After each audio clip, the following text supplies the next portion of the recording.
कहते हैं कि सारे देशों में सारे देवी देवताओं की मूर्तियां बनाई, मूर्तियां बना करके मूर्ति मंदिर में प्रतिष्ठित की जाए, उसकी पूजा की जाए। जो देवता हमें देते रहते हैं ऐसे देवताओं की उन्होंने मानवता का काम किया है।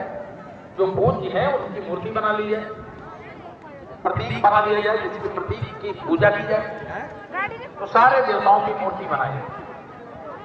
लेकिन जब यज्ञ और गायत्री की मूर्ति बनाने का नंबर आया तो ऋषियों ने ये विचार किया कि दूसरे देवता की मूर्ति बना देंगे, मंदिर में बिठा देंगे, तो जब मंदिर जाएंगे तब उसकी आरती पूजा करेंगे, उसका ध्यान प्रणाम करेंगे।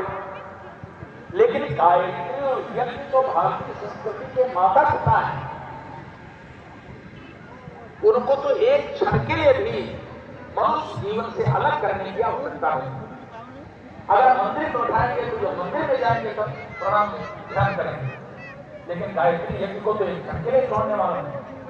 तब